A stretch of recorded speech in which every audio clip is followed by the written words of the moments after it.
versatile building block for dozens of different desserts.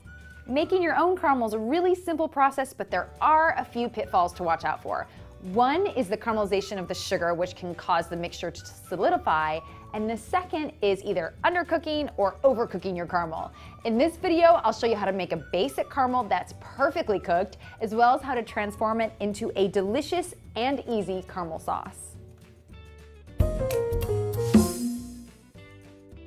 Now for my setup, I have a pastry brush with some water and a 2-quart saucepan. For the caramel, I'm gonna start with 1 cup of sugar, a 1/4 cup of water, and a 1/4 teaspoon of lemon juice. This is going to help prevent the caramel from crystallizing and seizing up as it cooks. So the first thing I'm gonna do is just use my pastry brush and just wipe down the sides of the pan, getting any little sugar crystals that are on the side of the pan. You wanna wash those down. Okay, that looks good.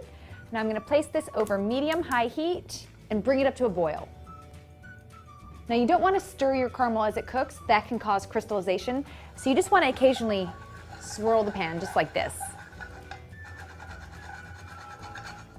Now this method is called a wet caramel because we're adding the water. There's also a method called a dry caramel where you don't add any water. It cooks a little bit faster, but you run the risk of scorching your sugar. So the water is gonna help to prevent that.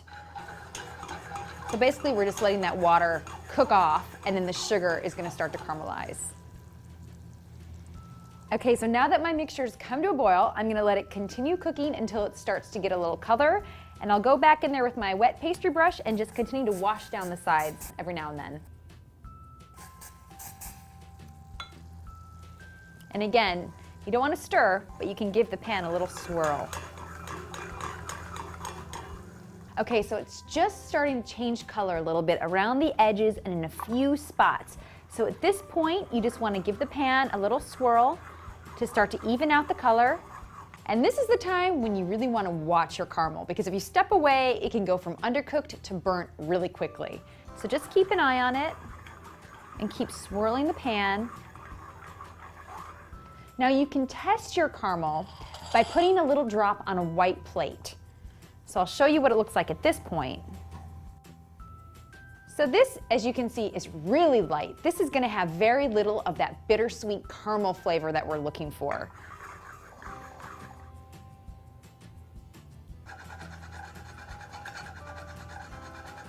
Just a few seconds later, and it's a little bit darker. This is a light caramel. Again, we don't really use caramel at this stage. It's not gonna have the complexity that we're looking for. The darker a caramel goes, the more complexity it's gonna have.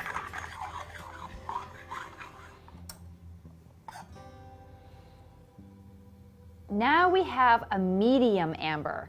This is what you'll use for caramel sauce or a lot of the different recipes that we have on our website. And watch closely and pay attention because in just a few seconds, we're going to have a dark amber. And here we have a dark amber. Now this is what you would use for creme caramel or anywhere where you want a really assertive, strong caramel flavor. Now when you're at the point you want to remove your pan from the heat and you want to use your caramel right away because it hardens up rather quickly.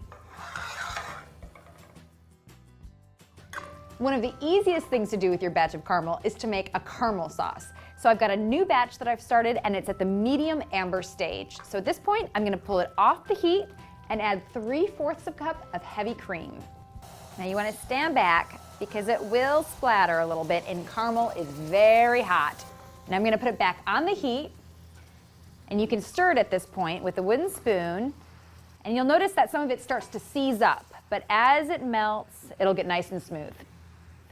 Now to finish the caramel, I'm gonna add 2 tablespoons of butter. I'm just gonna add it slowly. I've cut it up into small pieces and I'll add just a few at a time and then stir it in to melt.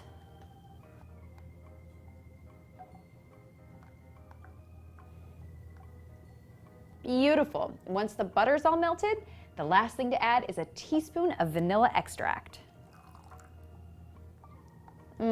This smells like heaven. This is perfect for drizzling over ice cream, over fruit, or basically in any kind of chocolate dessert.